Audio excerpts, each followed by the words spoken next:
sûr cette magie qui est toujours à l'œuvre pour que le contact soit finalement établi avec notamment le secrétaire, non, c'est le chargé de la communication et le responsable média de la planète des jeunes panafricanistes.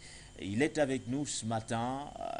Avec lui, on parlera éventuellement peut-être de cette délégation de l'Union africaine qui séjourne depuis plusieurs jours du côté du Burkina Faso, présente sur le territoire burkinabé pour évaluer la transition burkinabé, mais également témoigner la solidarité de l'Union africaine aux autorités de la transition, entre autres au chef de l'État, le capitaine Ibrahim Traoré. Est-ce que le signal a été rétabli cette fois avec vous, Adama Inas? Bonjour et bienvenue. Bonjour, cher Nguéné. Bonjour à tous les travailleurs de Foyou Média, aux techniciens, aux DG et tout. Oui. Mes salutations les plus fraternelles aux panafricains sur le continent africain et sa diaspora. Oui. Mes salutations les plus honorables aux forces de défense et de sécurité et aux volontaires pour la défense de la patrie du Burkina, ainsi que tout le peuple conscient burkinabé et malien décomplexé et fier. Oui. Mes salutations vont également à l'endroit des autorités burkinabées et maliennes et à toute autre autorité dont l'objectif premier, c'est la conquête de la souveraineté et la libération totale de son peuple. C'est un plaisir d'être sur ce plateau avec vous. Bonjour à tous et bon début de journée. Bonjour à vous. Avant peut-être de retrouver notre consultant permanent sur le plateau, peut-être démarrons avec vous. À l'instant, Adama Inas, vous avez parlé des autorités de votre pays. On sait que il y a notamment cette délégation de l'Union africaine qui séjourne de votre côté depuis, je pense, dimanche dernier, la délégation de l'Union africaine qui a eu une séance d'information sur la situation sécuritaire que traverse votre pays, avec notamment les membres de l'exécutif burkinabé. Dans la soirée de mardi, une délégation gouvernementale était composée entre autres du ministre d'État, ministre de la Défense et des anciens combattants, le colonel-major Kassoum Koulibaly, le ministre d'État, ministre de la fonction publique, du travail et de la protection sociale, Bassolma Bazier, du ministre en charge de la justice, Edasso Rodrigue Bayala, et du ministre délégué de la sécurité, le commissaire principal de la police, Mohamedou Sana. Alors, que sait-on concrètement justement de cette délégation de l'Union africaine qui vient évaluer l'avancement de la transition burkinabé, mais également pour témoigner sa solidarité aux autorités de la transition burkinabé? Oui, bonjour et merci pour la question. Alors, la délégation de l'Union africaine qui se dit solidaire au Burkina Faso était plutôt venue pour évaluer une transition qu'elle n'a pas soutenue. Mais bien avant, 2 jours, je pense, avant l'arrivée de l'Union européenne, il y avait une mission de l'Union européenne qui était venue également euh, s'enquérir des nouvelles de la transition au Burkina Faso et de voir comment tisser de nouveaux partenariats. Alors, ça a été la même réaction, le même langage de vérité. Et aujourd'hui, nous, Burkinabés, nous sommes très fiers de nos autorités, surtout quand ils arrivent à tenir des langages de vérité face à des personnes qui ne ménagent pas d'efforts pour accompagner cette transition et c'est eux qui sont là pour évaluer ou soi-disant pour voir si nous sommes morts ou si nous sommes toujours vivants. Alors, ça a été à peu près la même chose avec l'Union européenne où le ministre d'État, ministre de la fonction publique et de la protection sociale a donné une leçon de morale à l'Union européenne en leur faisant comprendre qu'avant même de chercher à défendre les droits de l'homme, Oui. il faudrait d'abord avoir cette conscience d'assister les personnes en danger.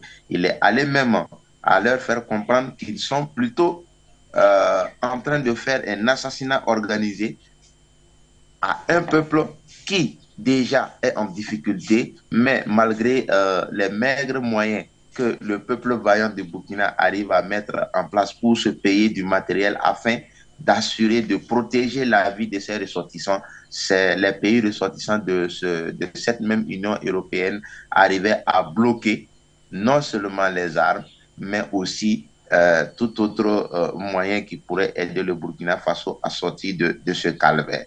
C'est alors qu'il leur a fait comprendre que la démocratie d'abord n'est pas une nécessité tant qu'il n'y a pas la vie. Et ceux-là même qui se permettent de venir imposer des lois, imposer, comment dire, au peuple l'homosexualité ou alors des programmes d'ajustement structurel. Et c'est ceux-là même aussi qui sont à la base du terrorisme, qui ont contribué à détruire la Libye. Voilà pourquoi aujourd'hui, le terrorisme est exporté vers nos contrées. Et encore plus, c'est certains pays de cette même Union européenne qui sont les parrains du terrorisme.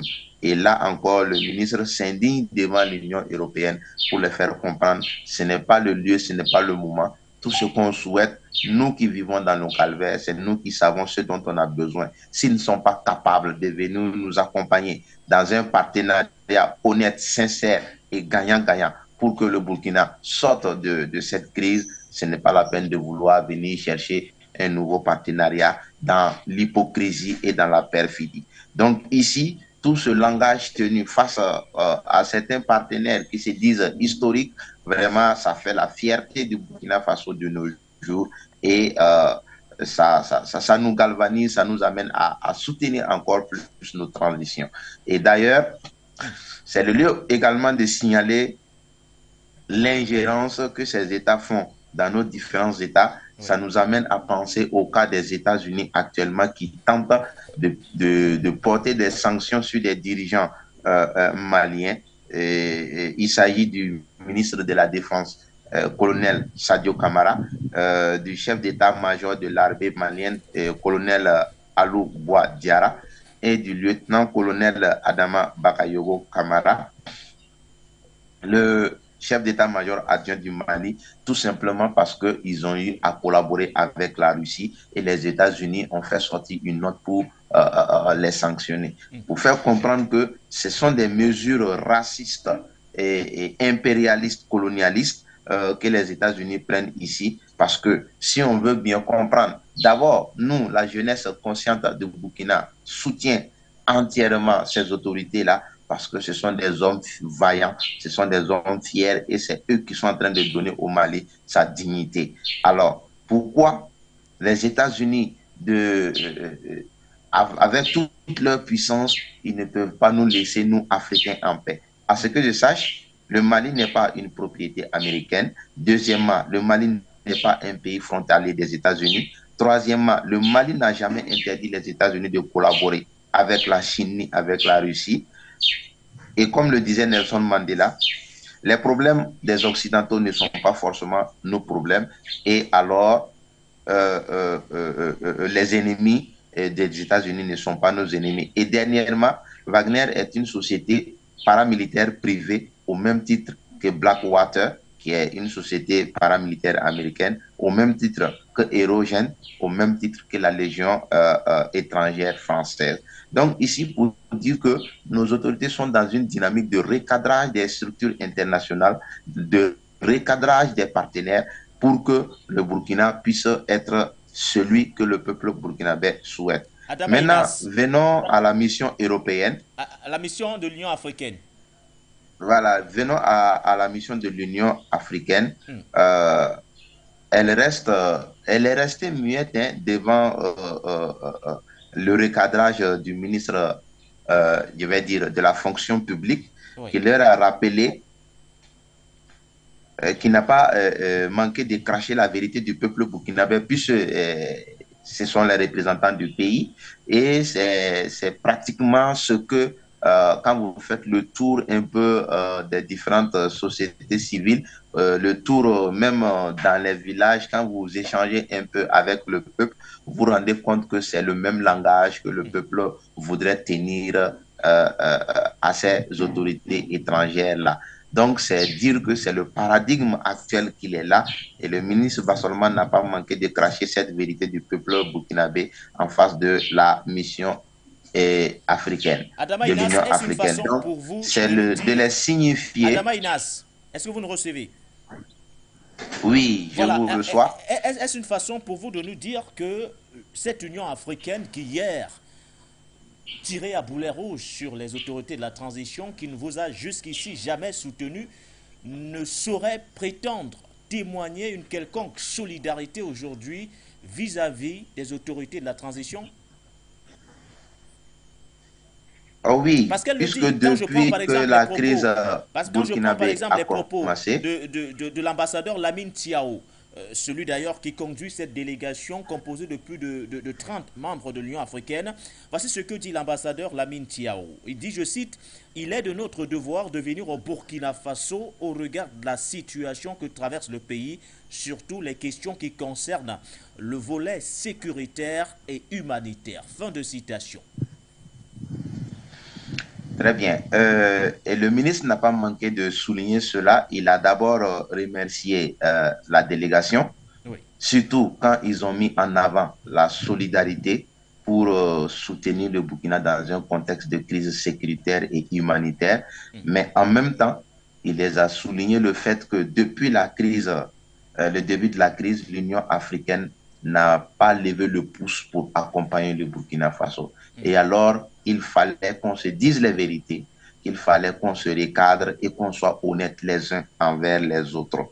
Et d'ailleurs, cela nous réconforte dans notre position du fait que nos institutions africaines sont utilisées par une main invisible, je dirais même par l'Union européenne, qui envoie ses commissionnaires et essayer de les imposer une certaine disposition.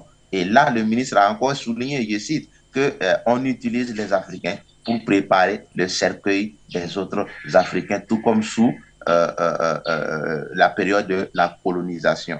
Et alors, nous reconnaissons dans ces dires, parce que ça nous rappelle également le cas du Conseil de l'Entente qui avait été créé le 29 mai 1959 et qui était constitué par le Dahomey, actuel Bénin, la Haute-Volta, actuelle Burkina Faso, la Côte d'Ivoire et le Niger, et qui sera finalement rejoint par le Togo en 1966. Et ce Conseil de l'Entente a été mis en place et sous l'impulsion de la France pour barrer la voie à la souveraineté malienne qui, en son temps, voulait être totalement indépendant et créer sa monnaie. Et on se rend compte que pratiquement les structures africaines sont dans la même logique. Vous avez vu la CEDEAO qui ne prend des décisions que lorsque un des dirigeants de la CEDEAO s'en va rendre visite en France, et nous voyons que l'Union africaine également n'a pas levé le doigt, ne daigne même pas essayer d'aider un pays en crise, et c'est aujourd'hui on vient parler de solidarité au moment où le peuple burkinabé a trouvé des solutions ou tente de trouver des solutions endogènes à son propre développement. Donc ici, je peux dire que c'est la voix du peuple que le ministre a présentée face à cette délégation de l'Union africaine, et il n'a pas manqué vraiment à les faire comprendre que la solidarité fait partie de la culture africaine. Et si nous, Africains, nous refusons de vivre africains et nous prenons la couleur africaine et à l'intérieur, nous sommes occidentaux, ça ne serait à rien de vouloir venir berner les gens ici. Et finalement, il leur a fait comprendre que le Burkina est disposé à les accepter s'ils sont disposés à être africains et de laisser les grands airs d'intellectuels qui ne sont pas capables de proposer des solutions endogènes au peuple africain. Et par là, j'ai signalé entre-temps la CEDEAO, nous interpellons nos autorités de dénoncer et de quitter même le Conseil de l'Entente, car actuellement, bon nombre de Burkinabés ou même de peuples ouest-africains ne savent pas l'existence du Conseil de l'Entente. Nous invitons nos autorités à quitter ce Conseil de l'Entente et nous les encourageons, nous les félicitons à continuer dans cette lancée, à remettre les délégations des institutions sur les rails et à les amener dans le sens que le Burkina et le peuple burkinabé veut ou que nous allions.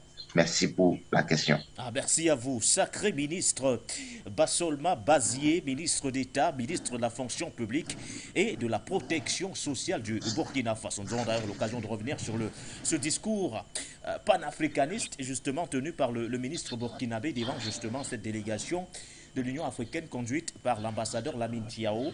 Merci à vous, Adama Inas, pour toutes ces précisions autour notamment de cette délégation qui séjourne dans votre pays depuis dimanche dernier. L'occasion pour nous d'introduire notre deuxième invité de ce matin, le consultant permanent de cette émission de For You Matin, Anatole Albert Aïssi, notre confrère journaliste, directeur de publication de bimensuel Le Cactus. Bonjour à vous, DP, et bienvenue. Bonjour à vous,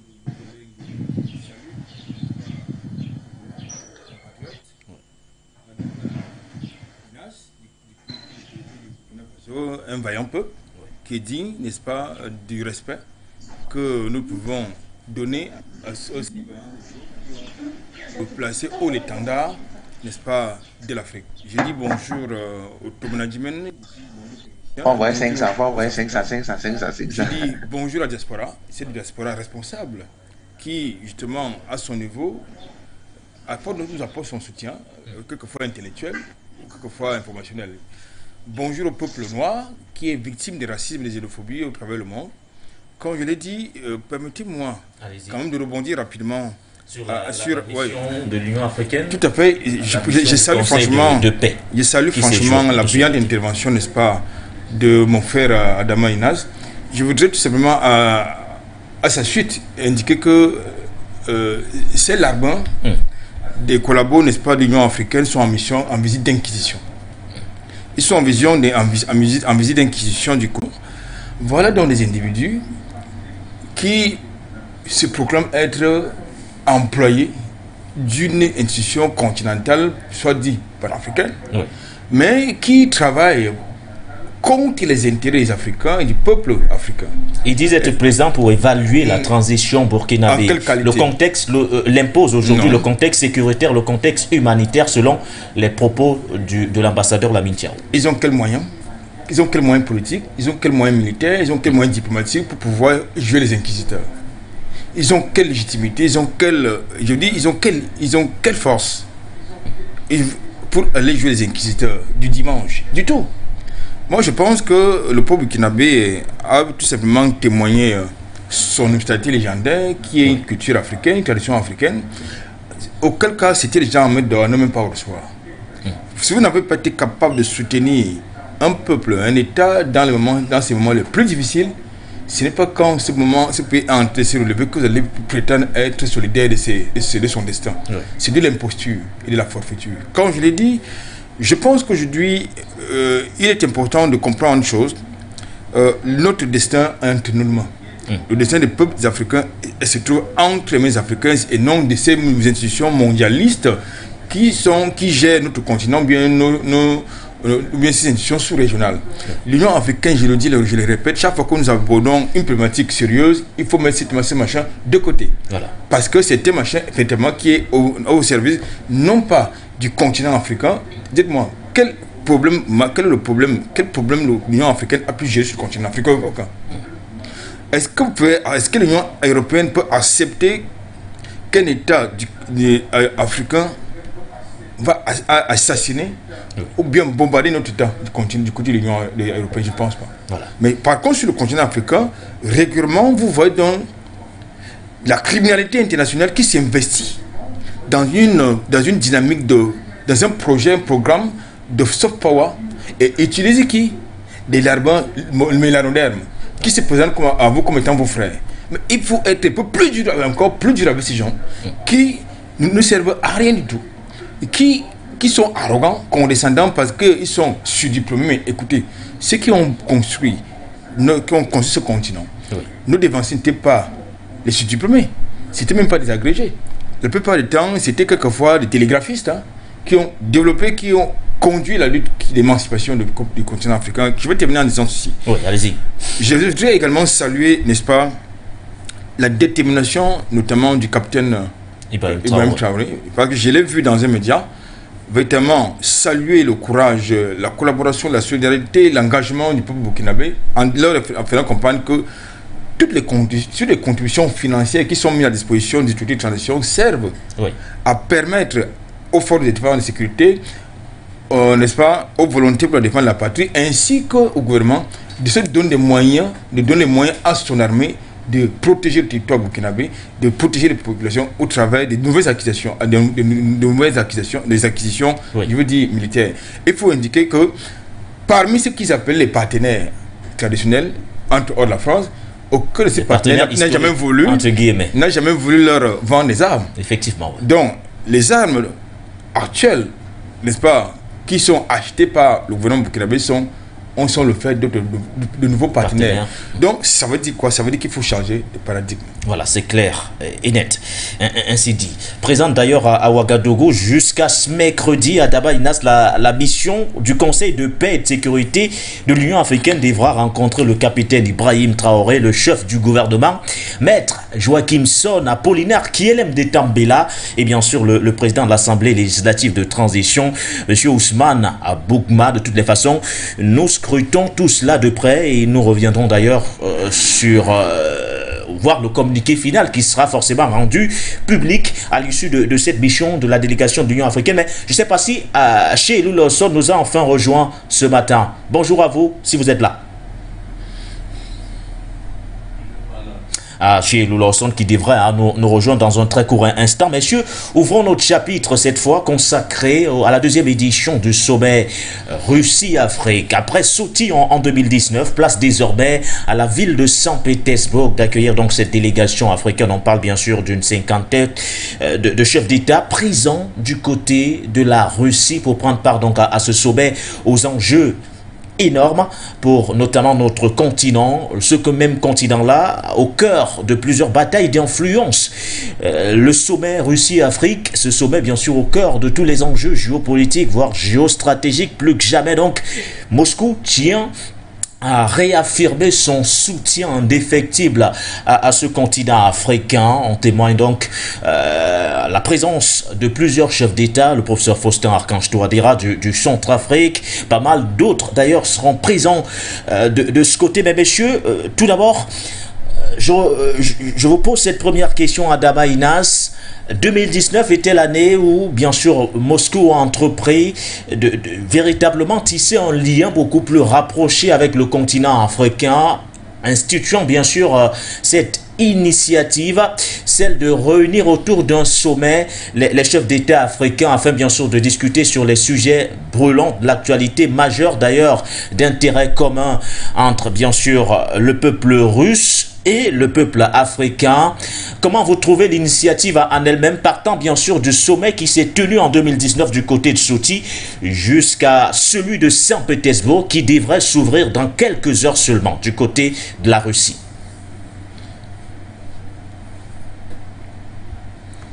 Votre micro est désactivé, Adama Inas.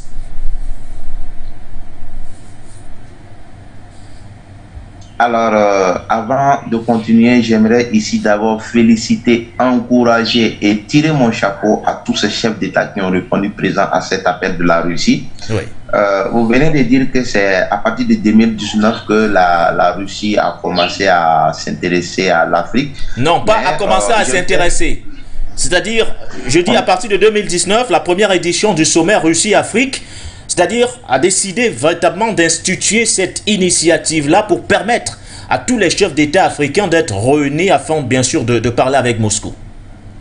Oui, j'aimerais quand même qu'on revienne un peu, on parte un peu dans un bref historique parce qu'en réalité, cette initiative existait déjà bien longtemps et le peuple russe était déjà en contact avec le peuple africain depuis le Moyen-Âge par le biais des religions, surtout chrétiennes et musulmanes, d'abord avec l'Égypte et l'Éthiopie.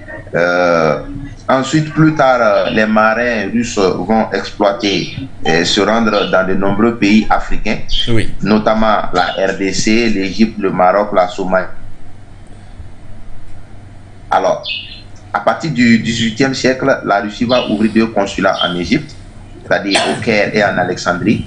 En 1898, les autorités russes déjà, surtout le Tsar, va instruire l'ouverture, comment dire, établir des relations diplomatiques depuis ce moment avec l'Éthiopie et la République du Transvaal, qui est actuellement l'Afrique du Sud. La même Russie va installer un consulat à Tanger au Maroc et cela va continuer jusqu'à à la révolution de 1917.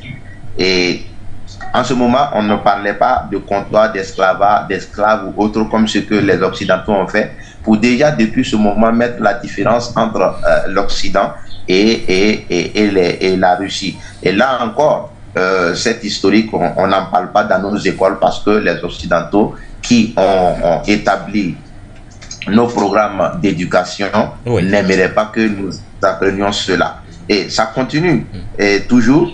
Et puis, depuis comment je dirais, déjà depuis ce moment, la Russie acceptait que les Africains partent suivre des formations à l'URSS, surtout en politique, en partage de politique, de connaissances politiques. Les liens plus étroits vont se développer un peu vers les années 50, où la Russie va soutenir les mouvements les mouvements indépendantistes africains et les mouvements anticoloniaux. Il s'agira entre autres du Congrès national africain ANC, le Parti communiste sud-africain en Afrique du Sud. Il s'agit également du mouvement populaire de libération en Angola, MPLA, et le Front de libération en Mozambique et l'Union du peuple africain du Zimbabwe. Donc vous voyez déjà que depuis ce moment, la Russie cherchait à accompagner les Africains pour la lutte de leur souveraineté et la lutte contre l'impérialisme. On continue encore dans les années 60 et à l'initiative de la Russie, à l'Assemblée générale des Nations Unies. L'Assemblée générale des Nations Unies va adopter la déclaration de l'octroi de l'indépendance aux pays africains. Vous voyez que ça n'a pas commencé aujourd'hui. Et au milieu des années 80, il y a presque 25 000 Africains qui sont formés dans les universités et les collèges techniques soviétiques et dans plusieurs domaines, surtout le domaine militaire et le domaine politique. C'est vers les années 1990, avec la chute de l'Union européenne, j'ai dit l'Union européenne, avec la chute plutôt de l'Union soviétique et particulièrement au Burkina avec le changement de régime sous Blaise Compaoré, que les missions de commerce et les centres culturels en Afrique vont se fermer.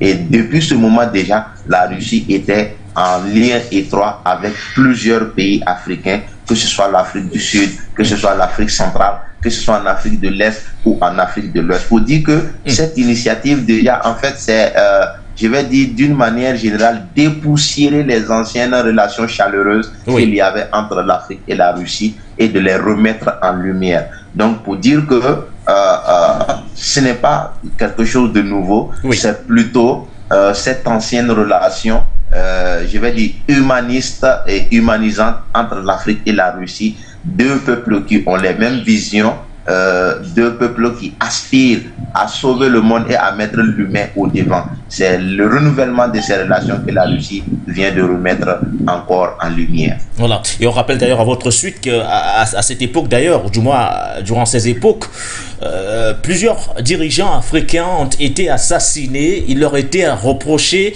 leur rapprochement avec l'Union soviétique. On se souvient de Patrice Lumumba à l'époque justement, assassiné parce qu'entre autres, les Belges lui reprochaient son rapprochement avec notamment l'Union soviétique. Initiative donc clairement pour vous louable aujourd'hui, parlant justement de ce sommet Russie-Afrique. Du moins, vous partagez le même argument, Anatole Albert ici, quand on remet sur la table ces fameuses questions autour, bien sûr, de ces sommets. Parfois, on suit un narratif selon lequel tout un continent ne peut toujours pas aller à la rencontre d'un seul pays. Est-ce que le cas de la Russie peut être interprété différemment aujourd'hui au regard notamment des véritables enjeux qui entourent cette deuxième édition du sommet Russie-Afrique? Absolument, absolument. Déjà, je salue une fois de plus l'historicité, la brillante historicité qui a été élaborée par mon frère Adama Inas, qui dit bonjour. Il faut quand même indiquer, parce que lorsque vous suivez le narratif du bloc des analystes du dimanche, du bloc occidental, Vous les qualifiez d'analystes du dimanche. Bien sûr, parce qu'ils sont dans la propagande. Ouais. Ils ne sont pas dans les analyses objectives. Lorsque vous écoutez les analystes du dimanche du bloc occidental, ils vous font croire que...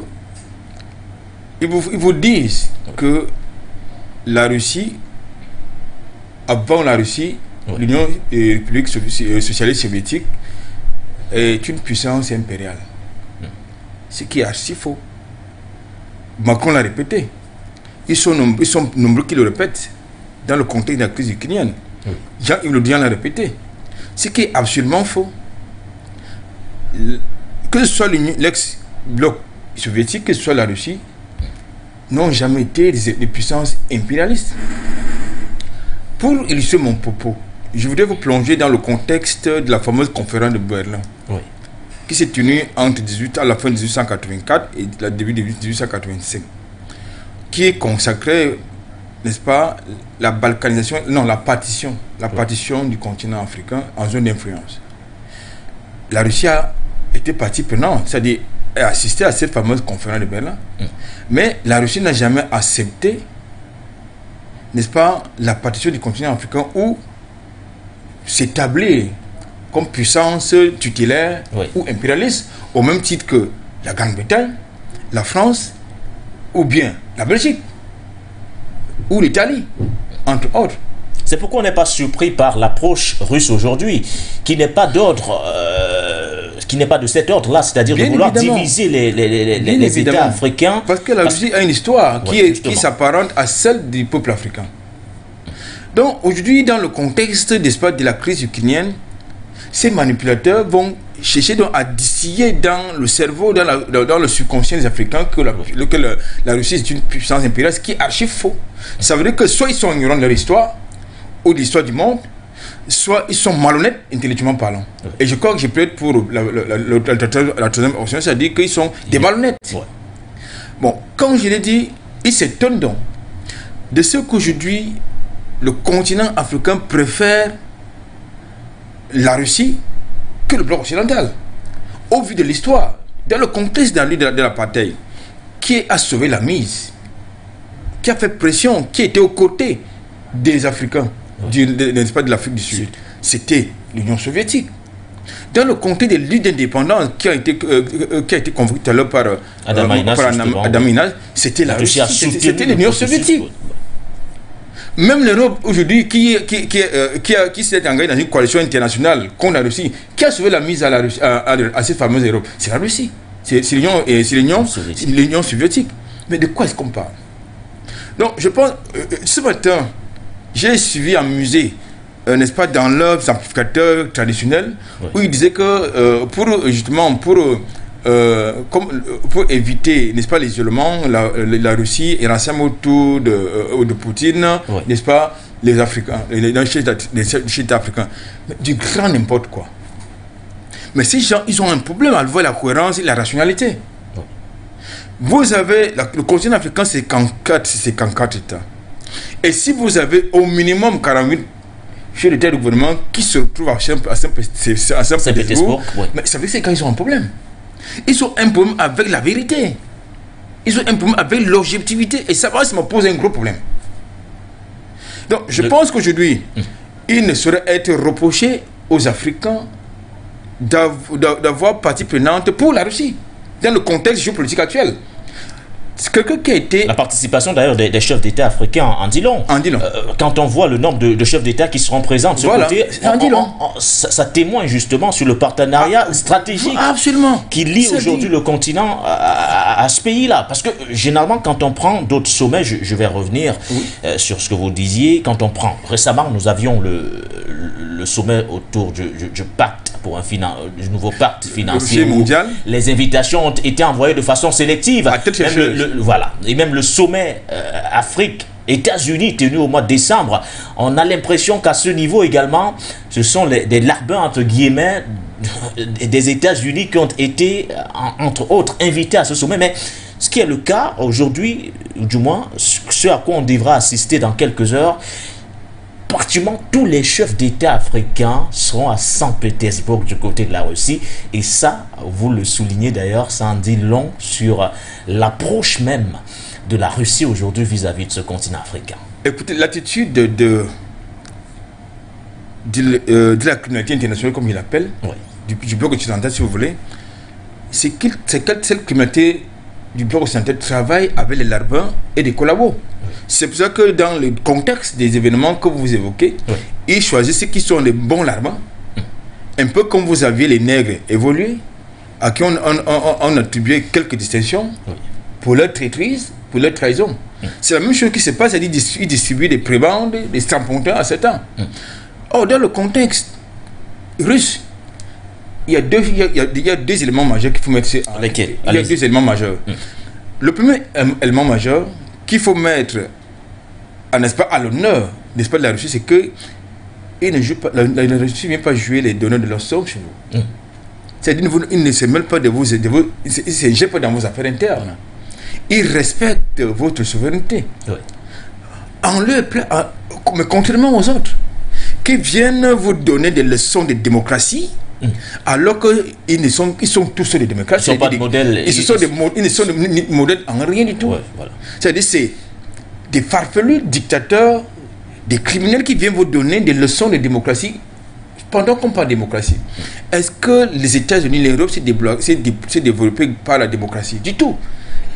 Des choses farfelues qu'on vient vous au travers desquelles on vient vous enfumer. Ça, c'est le premier élément. Ça, c'est le premier élément. Il ne s'agit pas dans vos affaires internes. La seconde chose, c'est que notre histoire commune avec la Russie n'est pas faite, n'est-ce pas, des crimes. Oui. C'est-à-dire, vous avez connu la traite négrière. Effectivement. La colonisation, le néocolonialisme. Est-ce que vous voyez la figure de la Russie dans ces faits historiques macabres, désastreux pour le peuple africain? Du tout. Et ces points que vous relevez sont très essentiels aujourd'hui. Autant on demande des comptes aujourd'hui à ces anciennes puissances qui refusent justement d'assumer leur responsabilité. Leur histoire, ils refusent d'assumer leur histoire. Le problème autour de l'ingérence, c'est le déni. C'est le déni perpétuel, c'est dans le déni, le mensonge, et non dans la responsabilité. Voilà. C'est ça qu'ils refusent qu'on leur dise en fait, mais c'est la vérité, ils vont l'assumer. Voilà. Cette histoire, ils doivent l'assumer parce qu'elle doit être réécrite. Voilà. Ce n'est pas le bourreau qui doit écrire l'histoire, la vraie histoire. Il appartient à la victime, les victimes que nous sommes, d'écrire cette histoire qui refuse. Voilà. Merci à vous pour ce premier jet d'ailleurs, mathématiquement le deuxième, puisque vous êtes également prononcé sur la mission de l'Union africaine. Selon le bureau du président sud-africain Cyril Ramaphosa, les enjeux autour notamment de ce sommet Russie-Afrique porteront sur le renforcement de la coopération entre la Russie et les États africains dans les domaines de la politique, de la sécurité, du commerce, de la science, de l'information, de l'aide humanitaire, de l'éducation, de la culture, des sports, de la jeunesse et de l'environnement. Voilà donc ainsi décliné entre autres les différents axes sur lesquels seront entre autres portés les renforcements de cette coopération aujourd'hui. Alors, quand vous revenez, Adama Inas, sur cette histoire que vous avez d'ailleurs évoquée de l'Union soviétique à la Russie aujourd'hui, est-ce que véritablement, au regard de ce que vous ressortez comme élément, l'Afrique peut-elle se targuer jusqu'ici de tirer une plus-value de sa coopération avec nous?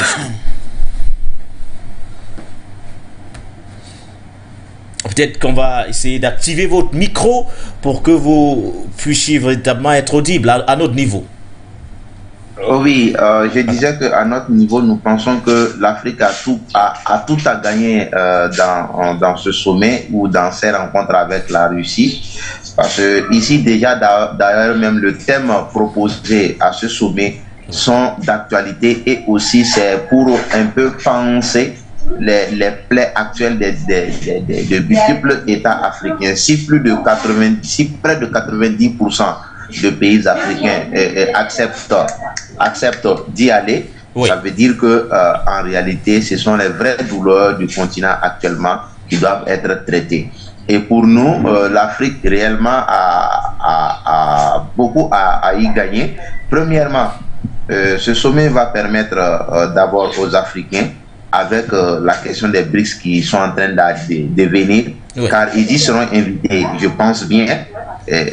Les Africains pourront avoir l'opportunité d'être considérés, oui. Et de faire partie intégrante d'un nouvel ordre mondial où l'architecture internationale unipolaire sera révolue.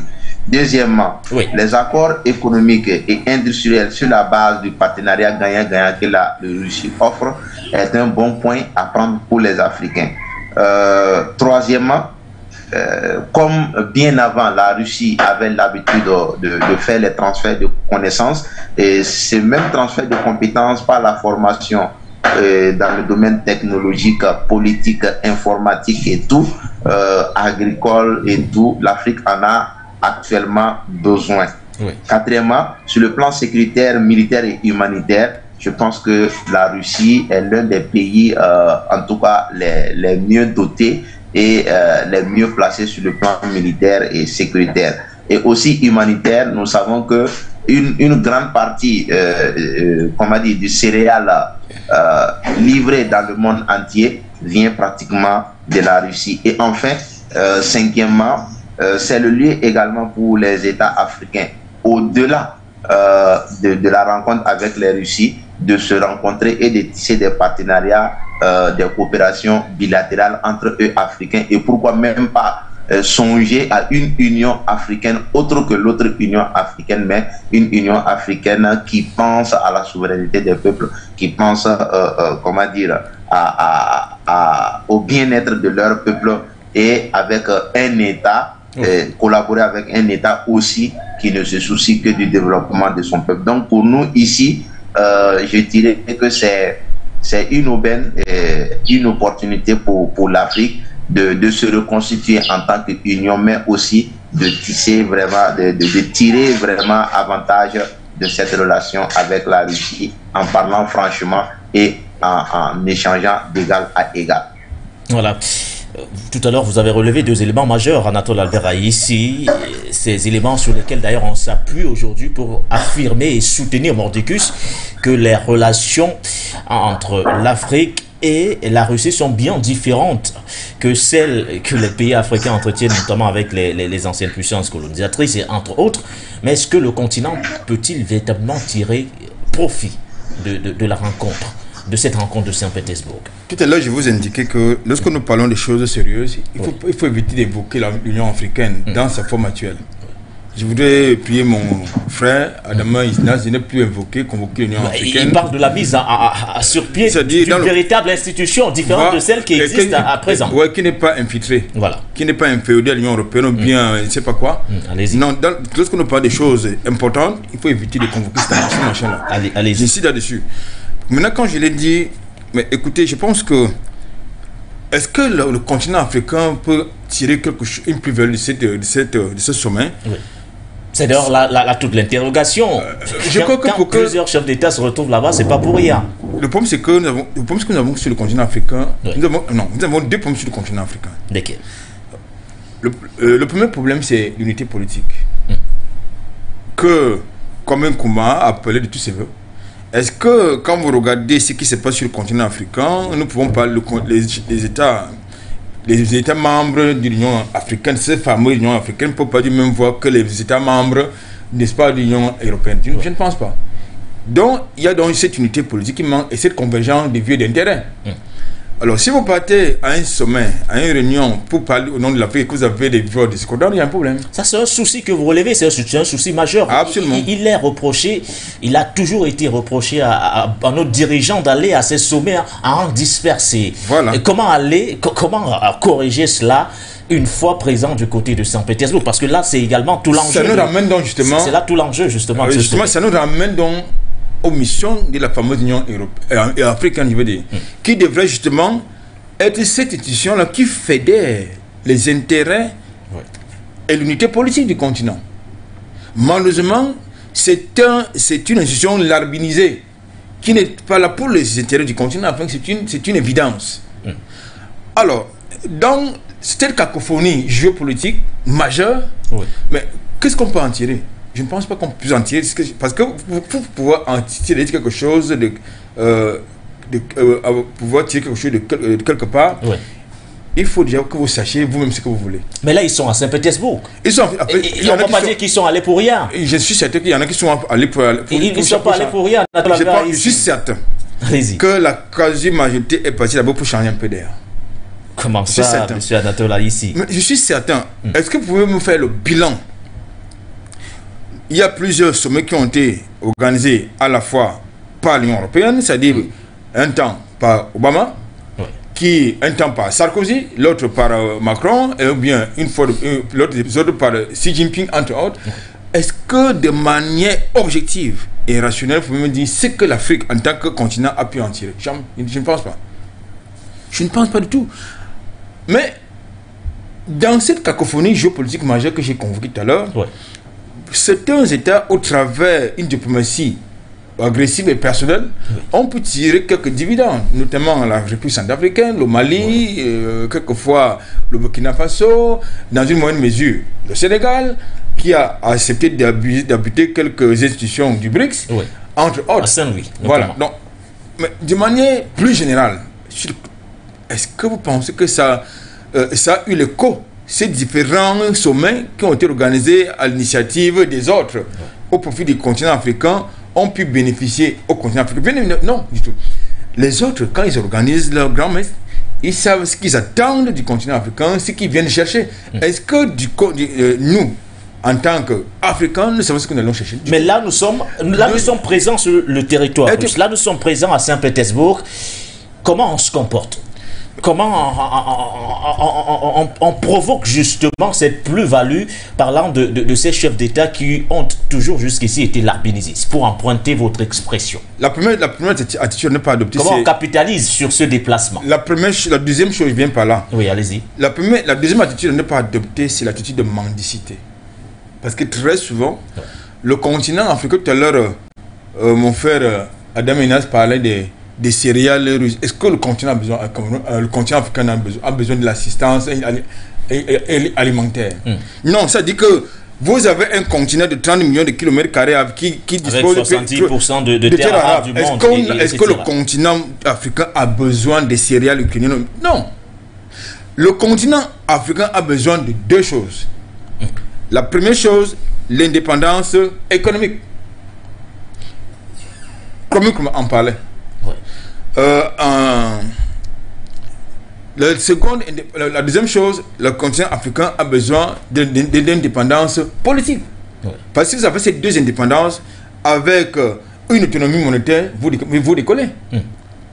Mais est-ce qu'aujourd'hui, ces trois éléments que j'ai mis à table peuvent permettre au continent africain de pouvoir décoller? Je ne pense pas. Parce qu'aujourd'hui, vous avez certainement des États qui ont choisi d'avoir des monnaies alternatives pour contourner, n'est-ce pas, j'ai envie de dire, la dictature monétaire. La dictature monétaire du dollar, entre autres. Malheureusement. Aujourd'hui, vous voyez, qu'est-ce que vous constatez? Vous constatez justement que dans le contexte du basculement géopolitique qui est en perspective, la plupart des pays africains sont en train d'aller vers les BRICS. Encore qu'il faudra respecter les critères d'adhésion aux BRICS que la plupart des États ne vont pas pouvoir respecter pour les raisons que j'ai évoquées tout à l'heure. Donc, il faut donc que quand nous partons quand l'Afrique va à Saint-Pétersbourg, que nous ne soyons pas dans la posture de mendiant, que nous soyons capables, n'est-ce pas, de discuter de manière, j'ai envie de dire, assumée, décomplexée, des intérêts majeurs. Qu'est-ce que nous pouvons demander? Parce que si vous partez à Saint-Pétersbourg, demandez le céréal ukrainien, les ukrainiennes, le céréal russe ou bien les engrais russes, il y a un problème. Mais qu'est-ce qu'on doit leur demander à défaut de ne pas être mendiant? Quelle est la posture à tenir justement? D'abord, le continent africain, c'est le continent de l'avenir. Parce que c'est un continent qui regorge à la fois des ressources humaines, des matières premières, qui regorge, n'est-ce pas, des terres arables, qui est un vaste marché. Mais ce que l'Afrique peut aller demander, c'est ce qu'elle n'a pas. Par exemple, les transferts de technologies. Pour industrialiser son agriculture, pour pouvoir avoir accès à part entière au marché international. Parce qu'il n'est pas assez, je trouve paradoxal que je cultive le cacao, alors que son prix est fixé sur le marché international et est vendu et son prix est fixé au dollar, est arrimé au dollar. Un dollar qui donne l'arrogance à Washington de pouvoir me faire la guerre, de pouvoir m'imposer son diktat, à la fois financier, géopolitique, diplomatique. Non. Ce sont des choses que nous devons pouvoir aller demander. C'est le problème que nous devons poser. Je veux dire quand même, je sors par là. Allez-y. Est-ce que vous pensez que les manifestations actuelles qui ont cours actuellement du côté du Kenya sont anodines? Pourquoi? Parce que William Ruto a eu l'arrogance. Sur le coup... Il a eu la naïveté. Ouais. Il a eu la naïveté d'engager le continent africain dans un processus de dédollarisation de leur économie. La CIA a estimé qu'il faut donc envoyer la CIA instrumentaliser les populations kenyanes, instrumentaliser l'opposition kenyane. C'est ça qui est la question. Un peu comme ils l'ont fait, ils l'ont fait, ils sont en train de le faire actuellement du côté du Soudan. C'est-à-dire, c'est le désordre actuellement qu'on voit du côté du Soudan est le fait de Washington au travers de la CIA. Donc c'est le même scénario qui sont en train de remettre, qui sont en train n'est-ce pas, de reprendre du côté du Kenya, avec William Ruto qui a estimé que non, il y en a marre du dollar qui impose son dictat à l'économie mondiale. Alors, il y en a marre. Voilà la conséquence donc de ces c'est donc la conséquence, non, je veux dire, c'est la cause des manifestations que nous observons actuellement du côté, n'est-ce pas, du Kenya.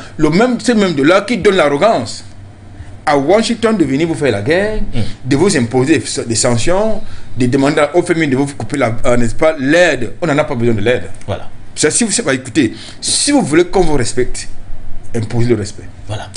Adama Inas, nous vous avons écouté avec grand intérêt, parlant justement de ce que pourrait éventuellement gagner le continent africain. Vous êtes revenu sur ces domaines-là. Vous avez parlé, entre autres, des enjeux sur le plan politique, sur le plan sécuritaire, en partant bien sûr du fait qu'aujourd'hui, l'un des véritables problèmes qui sévit du côté du Sahel, c'est notamment l'insécurité, entre autres. Votre pays, le Burkina Faso, en sait forcément quelque chose. Vous avez parlé de l'aide humanitaire, entre autres, un argument sur lequel Anatole Albert Ayessi n'a pas totalement semblé d'accord, mais il est clair aujourd'hui que le continent africain doit capitaliser sur pas mal de choses pour notamment sortir de Saint-Pétersbourg avec quelque chose en plus. Mais est-ce que vous pensez véritablement qu'enfin, je le redis pour une troisième fois, enfin, ces chefs d'État présents à Saint-Pétersbourg, je parle bien sûr des chefs d'État africains, pourront parler de ce côté avec unanimité? C'est généralement l'un des soucis majeurs auxquels nous sommes confrontés sur notre continent. C'est-à-dire des chefs d'État qui se rendent ailleurs, mais en ligne dispersée. Est-ce qu'enfin vous pensez véritablement que à Moscou, ou du moins à Saint-Pétersbourg, on aura la possibilité, ou du moins on pourra mettre de côté nos divergences pour mettre sur la table les questions majeures, les questions brûlantes, les questions d'intérêt commun? Avant de répondre à cette question, j'aimerais un peu rebondir sur ce que le frère a dit. C'est vrai par rapport à la question du céréal. Nous, Africains, nous n'avons pas besoin de commander. Et d'ailleurs, je pense que le Burkina et le Mali ne partent pas dans cette posture de mendiant.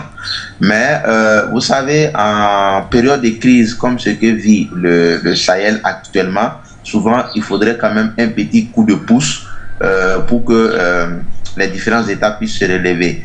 Et d'ailleurs, quand je dis l'Afrique n'a pas besoin de céréales russes ou ukrainiens, si vous constatez d'ailleurs tout le céréal qui quitte la Russie ou l'Ukraine, c'est seulement 3% qui vient en Afrique. Et dans ce 3%, imaginez combien est la part qui vient même dans le Sahara. Donc pour dire qu'en réalité, l'Afrique n'a pas en quelque sorte besoin de ce céréal, mais c'est plutôt a besoin des technologies et des connaissances et des compétences nécessaires pour développer son agriculture et nourrir son peuple et sortir de cette dépendance-là. Et aussi, je vais aussi souligner le côté de l'indépendance monétaire, surtout qu'il a souligné, et l'indépendance politique, et ce qui nous ramène un peu à votre question. Je pense qu'actuellement, bon nombre de chefs d'État n'ont pas en tête qu'il faut s'unir. Hormis quelques États qui sont dans la dynamique révolutionnaire, je vais citer le Mali Burkina Faso, dans une moindre mesure, comment on appelle ça, il y a le Centrafrique également. Centrafrique. Oui. Voilà, qui essaie quand même tant bien que mal essayer de se mettre ensemble, de mutualiser les forces pour faire face à certaines difficultés actuelles. Mais il faut noter que quelque part, cette rencontre avec la Russie va inciter les autorités africaines à songer à se mettre ensemble. Parce que moi, je me dis, à tout moment, quand on dit Russie, Afrique, et France, Afrique, Chine, Afrique, États-Unis, Afrique, oui. Quelque part, c'est même Japon, Afrique, avec la fameuse TICAD. Voilà, voilà c'est un terme interpellateur pour amener les chefs d'État, éveiller la conscience des chefs d'État à se mettre ensemble et à aller avec un intérêt commun dans ces différentes rencontres-là. Maintenant, est-ce que cette fois-ci, ils vont se mettre ensemble? J'en doute fort. Mais je sais que même le souhait de la Russie, c'est l'Union africaine, ou à défaut que les États se mettent par région. Et voilà pourquoi même les BRICS ont une représentation sous-régionale de l'Ouest, de l'Afrique de l'Ouest au Sénégal. Et je pense que ça sera un peu au niveau de l'Afrique de l'Est, de l'Afrique du Nord et au niveau de l'Afrique du Sud. Donc c'est une manière indirecte que la Russie est en train d'utiliser pour amener les États africains à fédérer et à se constituer en force.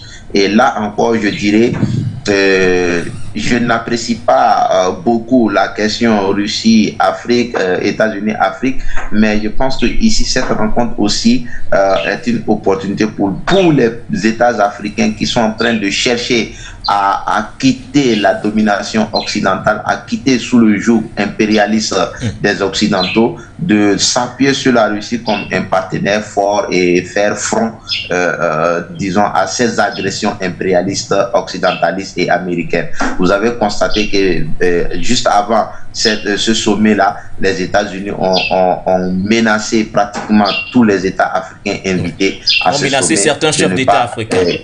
Voilà, et d'ailleurs, si vous avez remarqué, c'est cette même agression qui continue au niveau du Mali, en voulant imposer des sanctions à certains dirigeants maliens, en voulant imposer des sanctions aux dirigeants ougandais, et j'en passe. Et le camarade vient de souligner aussi tout le désordre créé au Kenya et en Soudan. Donc pour dire que c'est le lieu en tout cas adéquat, idéal pour les États africains de s'unir si vraiment les chefs d'État en tout cas font attention à cette interpellation de s'unir. En tout cas, c'est le lieu de le faire, le lieu idéal de le faire. Et nous, panafricains, nous les invitons à cette union africaine dont j'ai parlé précédemment, qui est autre que celle qui est là, l'Union africaine des larbins, mais plutôt l'Union africaine des chefs d'État soucieux de leur peuple. Est-ce que ce n'est pas également vrai ce que dit Adama Inas, Anatole Albert a ici, la Russie, avec notamment l'idéologie que Moscou défend aujourd'hui sur la scène internationale, est-ce que ce n'est pas enfin le lieu pour que les chefs d'État africains taisent aujourd'hui leurs différences pour qu'enfin on cesse de se regarder en chien de faïence à un moment donné?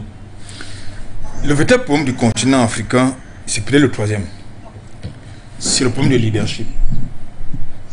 Là, la délégation est conduite par le président Cyril Ramaphosa. Non. Nous savons qui il est, c'est Ramaphosa. Nous avons besoin, le continent africain a besoin d'un véritable leadership, à l'image de celui de Kadhafi, par exemple, qu'ils ont assassiné parce que Kadhafi était porté d'un leadership. Il était charismatique, il avait des moyens qu'il pouvait donner pour pouvoir pousser ce leadership-là dans cette dynamique. Oui. Ils ont vu que Kadhafi était véritablement un leader. Oui. Le continent africain qui était capable de fédérer, et encore qu'il a été le seul à pouvoir rassembler le continent dans le cadre des rencontres continentales, il a été le seul pratiquement. Depuis qu'il est parti, qu'est-ce que vous voyez, vous observez quoi? Depuis qu'il a été assassiné, qu'est-ce que vous observez? Actuellement, et ça c'est une information que je vous donne en mail en direct. Allez-y. Actuellement, l'Union africaine au travail, c'est en train de l'Union africaine, non, l'Union européenne, l'Union africaine. L'Union européenne, à travers ses chevaux de Troie, est en train d'investir dans le secteur agricole sur le continent africain. Vous savez pourquoi? Pas pour nous les Africains, mais pour les maintenir dans l'impérialisme, dans la dépendance, sous l'influence, dans le giron du bloc occidental. C'est des grosses investissements. Vous avez entendu parler du projet FAB que Jupiter a annoncé en grande pompe Malaisie. Il s'agit d'un projet qui va continuer à recoloniser l'Afrique. Il y a un machin que vous appelez souvent là, les patrimoines d'UNESCO.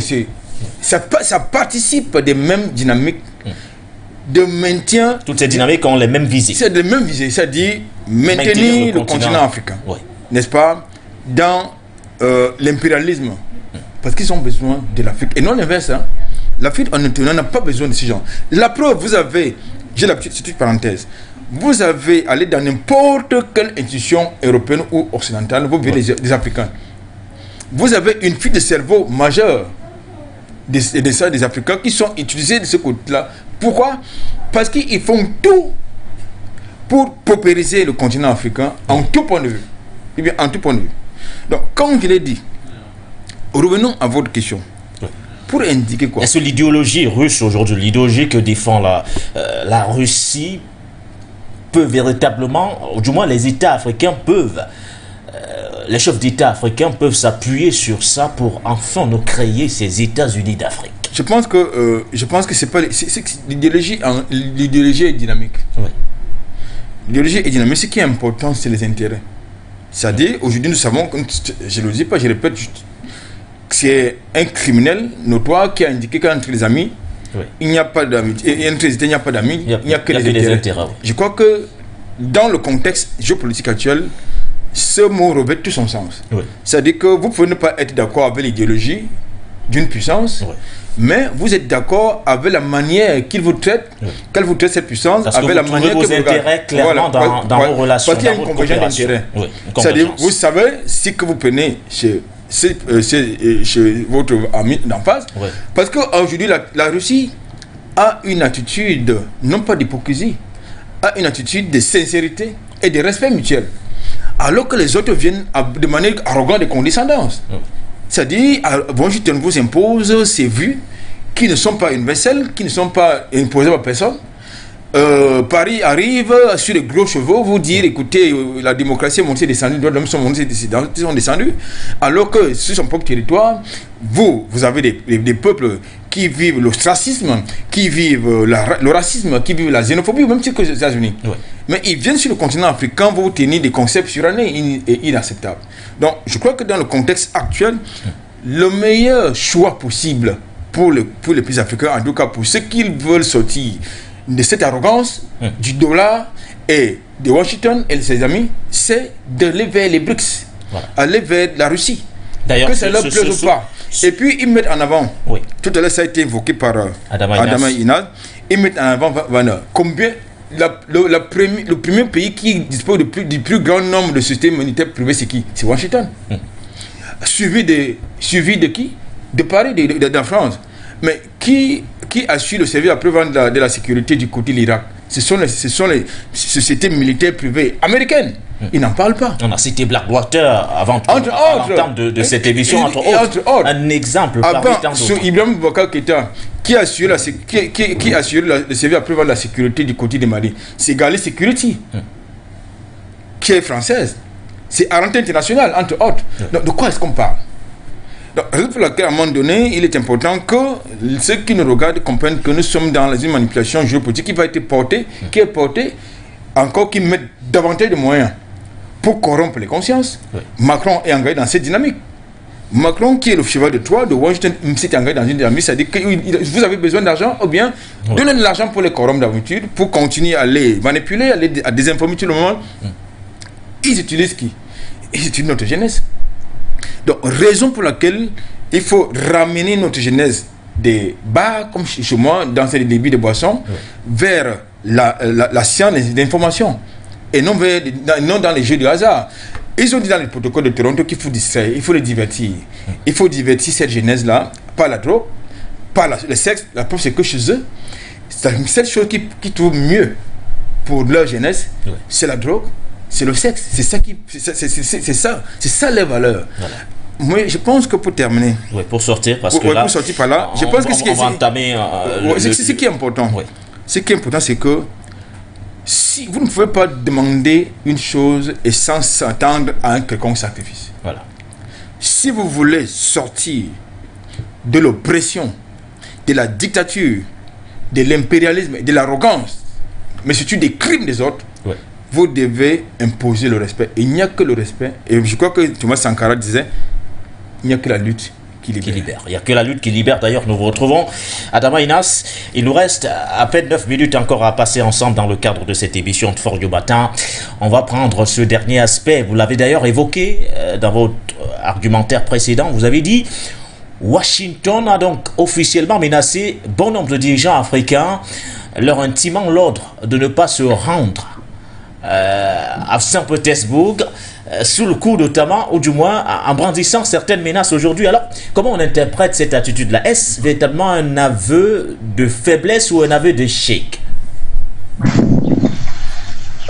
Pour nous, d'abord, c'est de l'arrogance, mais en même temps qui cache une faiblesse.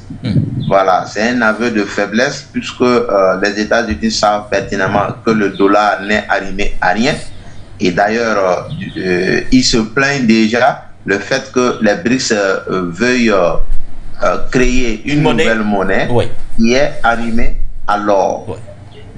Donc, ils se plaignent déjà. Et c'est cette peur, cette impuissance, la peur de perdre l'hégémonie qui les amène à menacer les chefs d'État africains déjà avant qui étaient des peureux. Je pense qu'aujourd'hui aussi il y a un changement de paradigme. Si malgré les menaces jusqu'à 49 États, je disais près de 90% des États africains participent à ce sommet, c'est-à-dire qu'il y a un changement de paradigme et les gens n'ont plus peur des sanctions. Puisqu'on s'est rendu compte que les sanctions finalement fortifient plutôt les peuples si vraiment les chefs d'État n'ont pas été assassinés. Donc c'est un aveu d'impuissance. Et ici aussi, nous interpellons tous les peuples africains et tous les panafricanistes à être soudés derrière les chefs d'État qui ont pris ce courage-là de prendre à bras le corps les intérêts des peuples et de dire stop aux États-Unis, enough now, stop États-Unis et stop USA is enough. Donc c'est pour dire que on en a assez et qu'on laisse les Africains faire leur choix et aller vers qui ils veulent. Quand ils veulent sanctionner les États africains, ils veulent sanctionner les chefs d'État africains, malgré qu'il y a des tensions entre les États-Unis et la Russie, entre les États-Unis et la Chine, nous n'avons jamais vu les États-Unis cesser leurs relations avec la Russie, ni cesser leurs relations avec la Chine.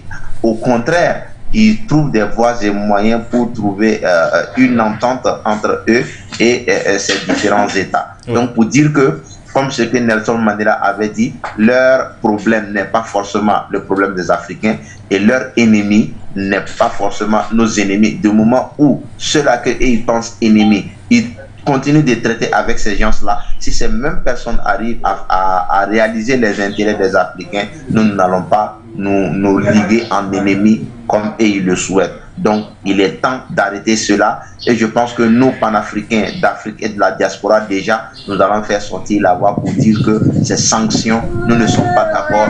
Et s'ils n'arrêtent pas, les peuples africains prendront leurs dispositions pour répondre en réciprocité. La matinale est décidément mouvementée de votre côté, Adama Inas, à la maison, ça c'est sûr et certain. Comment on qualifie justement cette manœuvre de dissuasion qu'a tenté de brandir Washington à quelques heures justement de la tenue de ce sommet Russie-Afrique à Datolabera ici? Washington qui promet des sanctions aux chefs d'État africains si ces derniers venaient à se rendre du côté de Saint-Pétersbourg. Mais c'est une attitude de mépris, tout simplement. C'est-à-dire, et cette attitude est le fait de quoi? De ce que j'ai vu tout à l'heure. Oui. C'est-à-dire le fait que Washington se bat avec son bien vert qui lui donne cette arrogance de pouvoir parler à tout le monde sur la terre, à s'adresser aux autres personnes, aux autres États avec arrogance, avec condescendance. Justement, il faut donc sortir. C'est pour laquelle il est urgent de sortir il faut dédolariser l'économie mondiale. Oui. Parce que si l'au-delà s'effondre, l'arrogance de Washington, ce sera plus à l'ordre du jour. C'est pas l'heure du jour. Donc c'est le mépris, c'est là. Attendez un peu. Est-ce que ces gens, ils savent discuter, ils savent dialoguer, mais ils ne savent qu'utiliser la force. Ils sont coutumiers de la force. Vous menacez de prendre des sanctions contre des chefs d'État parce que ces derniers. Ils ne les considèrent pas comme étant des chefs d'État. C'est vous qui les considérez comme tels. Mais ces gens ne considèrent. Attendez, lorsque Macron arrive à Burkina Faso, je crois que c'était en 2017. Quelle attitude adopte-t-il vis-à-vis à l'égard de Rochemar Christian Kaboré? Oui. Il a adopté l'attitude qu'un chef d'État devrait adopter vis-à-vis d'un chef d'État. C'est une question. Oui. Ces gens, lorsqu'il arrive, je crois, quelques mois après du côté du Mali, comment est-ce qu'il traite Ibrahim Boubacar Keïta? Oui. C'est-à-dire que Macron, qui ne devrait pas avoir l'âge de l'aîné de Ibrahim Boubacar Keïta, vous voyez comment il le traite? Mais ces gens, ils ne considèrent pas certains chefs d'État africains comme étant des chefs d'État africains. Ils les considèrent comme des larbins, comme des soumis. C'est ça qu'il est question, il faut les considérer comme tels. Donc moi je pense que, tout à l'heure je vous faisais comprendre que pour que vous soyez respectés, imposez le respect.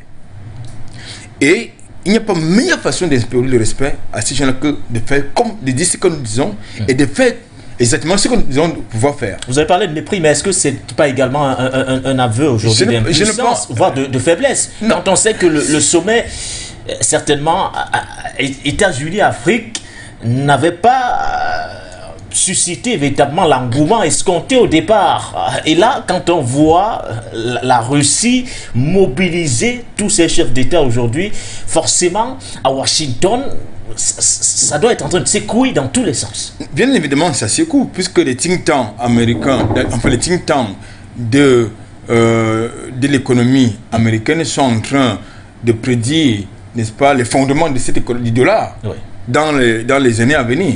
Donc, c'est tout à fait logique. Oui. Et si aujourd'hui, vous faisiez... Il y a eu des rapports. Il y a eu des rapports qui ont été commandés par la Maison Blanche et même par Paris pour avoir le ressenti de certains peuples par rapport au basculement géopolitique qui est en cours. C'était, bien évidemment, le rapport leur a permis de comprendre que non, la plupart, une grande partie de l'opinion mondiale milite pour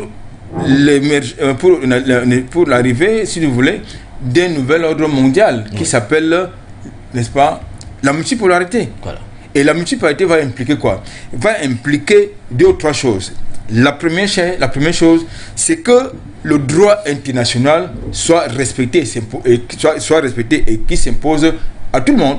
Et que le droit international ne se limite pas à la Méditerranée ou bien à l'Atlantique, mais qui s'impose à tout le monde et qui soit compris comme tel. La seconde chose, c'est qu'avec le nouveau monde multipolaire qui se met en place, la plupart des économies qui vivaient de la prédation ne seront plus ces économies-là fortes et puissantes, non, elles vont s'effondrer.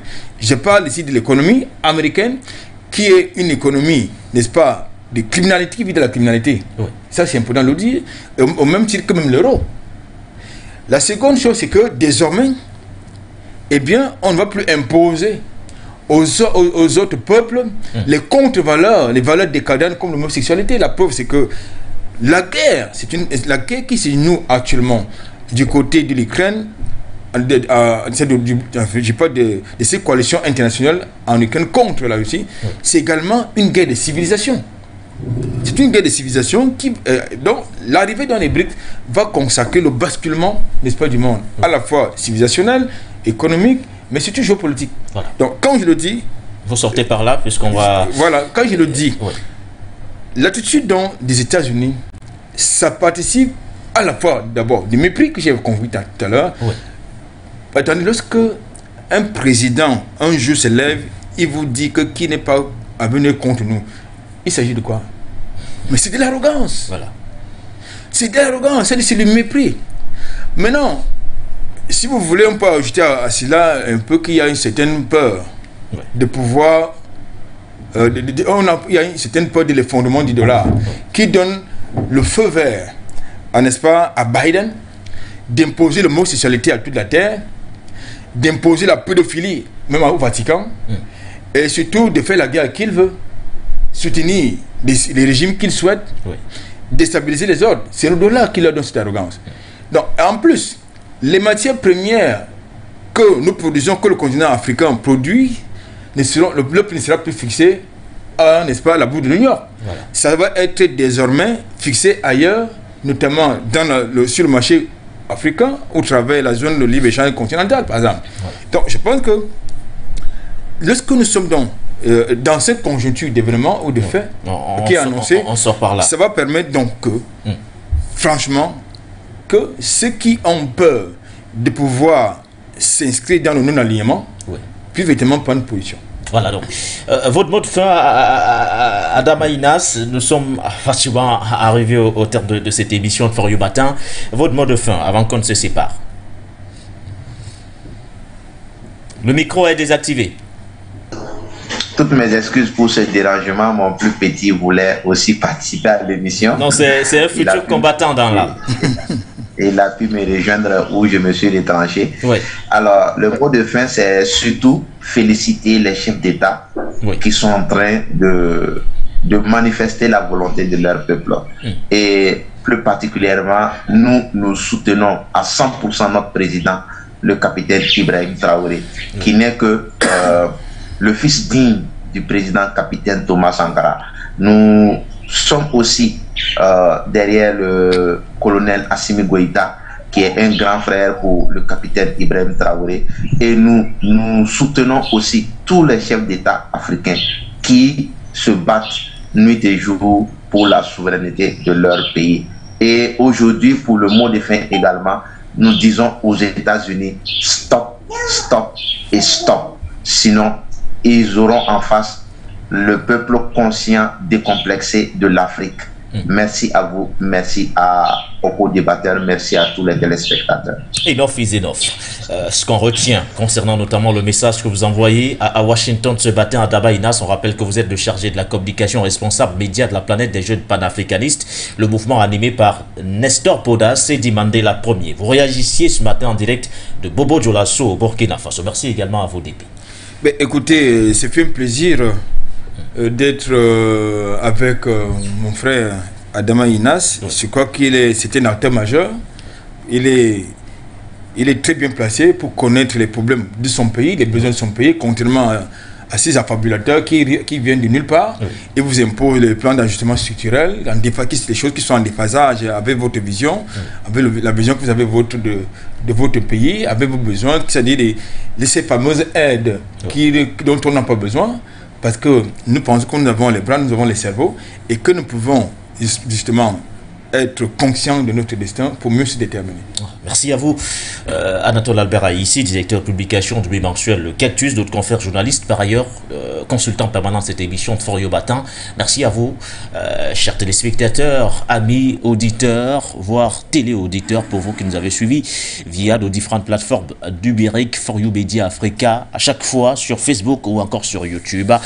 C'était donc cette émission préparatoire, on va le dire comme ça, au sommet Russie-Afrique, qui s'ouvrira donc dans quelques heures seulement du côté de Saint-Pétersbourg en Russie. Les enjeux sont énormes, notamment pour notre beau et cher continent, le continent africain, sur le plan géopolitique, sur le plan géoéconomique, géostratégique. Bref, nous serons là. For You Media Africa vous fera vivre le sommet en question avec notamment nos envoyés spéciaux du côté de Saint-Pétersbourg. Portez-vous bien, votre matinale se poursuit sur la meilleure des télévisions, celle qui porte une vision différente sur le monde.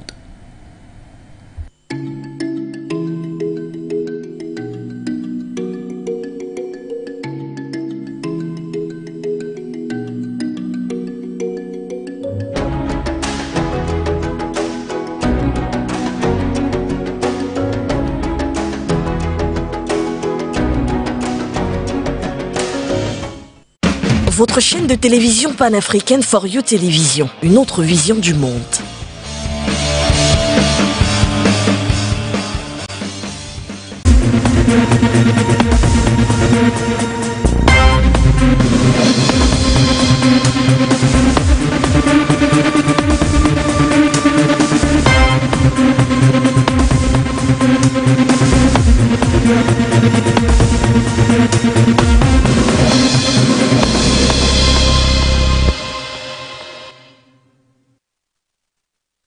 Au moins 24 morts et 26 blessés. C'est le lourd bilan d'un incendie déclenché au nord-est de l'Algérie dans la nuit de dimanche à lundi. Certains survivants déplorent d'énormes pertes matérielles. Ça a commencé à brûler vers 14 h, juste vers l'école militaire. J'ai appelé les pompiers et je leur ai dit que l'incendie avait commencé près de nous. Ils sont arrivés une demi-heure plus tard, mais entre-temps, le feu s'était vraiment propagé.